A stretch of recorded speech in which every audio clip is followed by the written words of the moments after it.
Hey Anita, lovely to see you. Hey Adrian. Hey Jane. Hey Anna. Hey guys. Fantastic. Perfect, so nice to have you guys here. Thank you. I'll ask for my music if that's okay. And we'll get started right away. Cool. Time. How does this sound? I'm going to serve you the most sweet, balanced, and unique cup of coffee that I have ever had. It's a dance between acidity and flavor, body and sweetness, all the way from hot to cold. Over the last 19 months, I realized something. In order to push myself and grow as a coffee professional, I needed to challenge myself and rethink my entire approach to coffee. And this is a journey that starts at the farm, because without their hard work and dedication, none of this would be possible. Today, I have the honor of representing not just one farmer in their coffee, but two. I'm doing a blend today of two contrasting coffees that I've managed to develop to have a harmonious balance all the way from hot to cold. Now, I remember the first time that I ever had Coffea eugeneoides from Colombia. It had such a sweetness and a syrupy mouthfeel, and had these intensities. It was unlike anything I'd had before.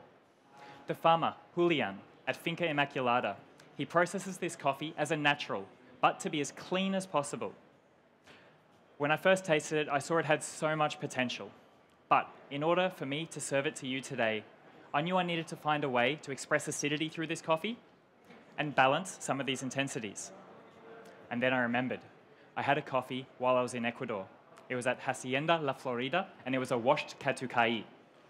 And this coffee, the acidities were just sparkling, and they had some really unique flavors, these botanical and herbal notes. The farmer there, Fabrizio, he has such an understanding of how his agronomy is linked to processing, and he was able to show us a whole new side to what we would typically expect from a washed catucai. I love both of these coffees, and I decided to blend them. And to be honest with you, at the time, I wasn't sure it was going to work, but I started to experiment and learn.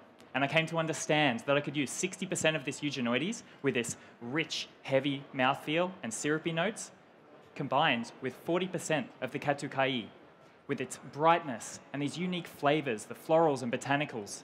And I could get a unique balance all the way from hot to cold, and some new flavors that we didn't find in either coffee that were unexpected, of raspberry and guava. I'm going to start to brew, but I'll keep on explaining my approach as I do. So, these two coffees are quite unique, and they required a new approach to roasting. I kept them separate, but roasted on the same profile on a hot air roaster 4 days ago.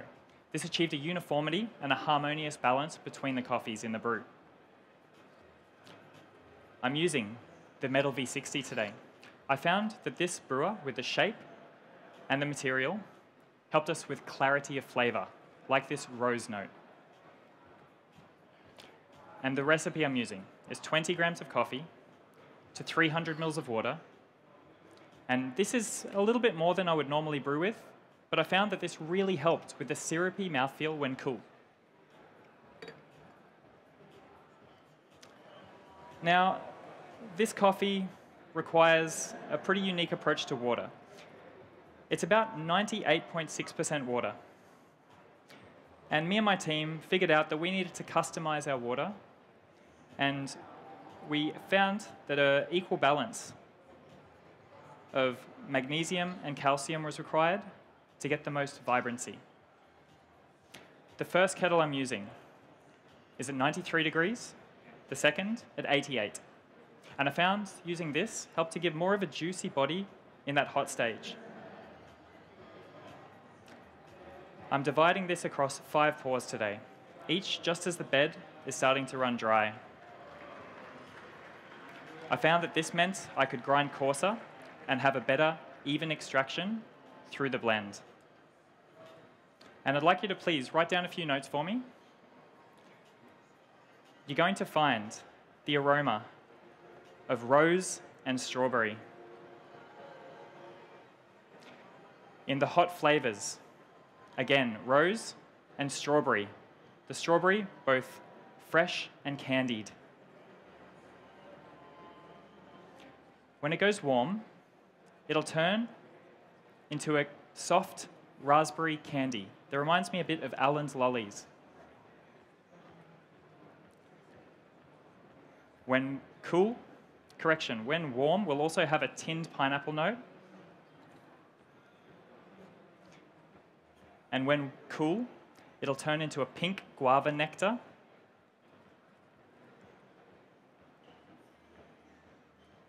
And jasmine. The hot aftertaste. You'll find it sparkling, a little bit like a rosé champagne. As it cools, the aftertaste becomes a little bit more like mandarin. And the acidities today, they're vibrant and lively, mostly tartaric, with a hint of citric, and they remain so structured and integrated all the way from hot to cold. The body is juicy and has a lactic quality when hot. When cooling, becomes more rich and syrupy. And the balance, guys. This is where these coffees are truly unique. The balance is exceptional. And it's not only a balance between acidity, flavors, body, and sweetness, it's also a balance between the two coffees in the blend. And here, I'm going to ask you to do something a little bit different to enhance our taste experience. What I would like you to do, at 3 times during the cool stage, I want you to take the liquid, hold it in your mouth, just for a few seconds. Move it around, and I want you to think about 3 different things each time we do it. The first time, I want you to think about the katukai. I want you to think about these vibrant acidities, these soft florals and botanicals, and in particular, the jasmine note. The second time, I'd like you to please think of the eugenioides. Think of these heavier, richer, more syrupy notes. And see more of this guava, especially the pink guava syrup, nectar. And the last time, I'd like you to think of the blend and see how these 2 coffees are actually seamlessly integrated and harmonious all the way from hot to cold. And I'd like you to please evaluate the aromas today directly from the carafe. You can give it a quick swirl before tasting. And please enjoy these beautiful aromas of strawberry and rose.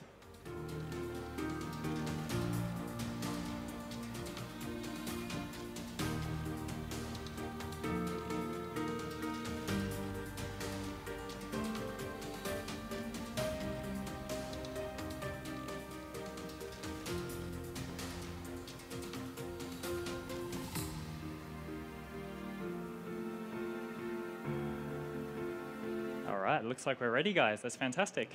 So, there's one thing that I realized over the last 19 months, while we were all living so far apart, but trying to taste coffees together, and that's that we're all unique, and we all perceive taste and flavor uniquely.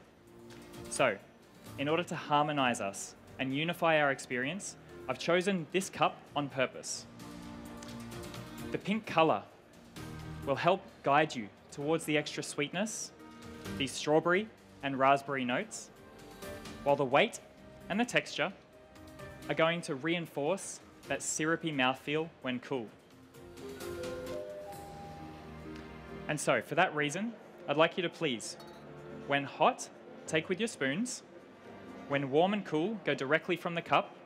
And don't forget, take the liquid in your mouth 3 times and think of the katukai, the eugenioides, and the blend. And guys, after this long journey, there is one variable that I can't control, and that's how you are going to perceive the coffee. But I believe in these coffees. I believe in the brew, and I believe that they're truly unique and exceptional. And if we want to share in more unique and exceptional experiences like these, I believe that we can't be afraid to experiment and to learn in order to grow. So on behalf of Julian at Finca Immaculada, Fabrizio at Hacienda La Florida, my team and myself, I want to humbly thank you so much for your time today, and I hope that you enjoy. Time.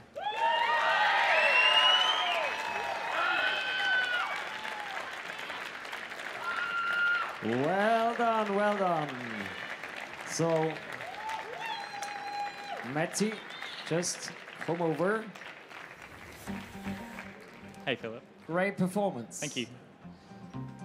What made you choose blend as a blend. topic? It was something that it really honestly piqued my interest about 19 months ago, right after winning the Swiss competition. I started to experiment, I started to think more about it, and it was an idea that never left my head. How having one coffee and two coffees and getting the greater sum of both. And really over the last, especially 7 days, what we managed to achieve was something extraordinary and really unexpected. I never thought that we would be able to get these sorts of flavors and tastes and such a unique quality from these two coffees. It really is the sum of the two. Thank you so much, Anna. Thanks, Jane. Thanks, Andrew. Thank you, Anita. Cheers, guys. Beautiful. Great. So, thanks a lot. And again, put your hands together for the competitor of Switzerland, Mattwinton.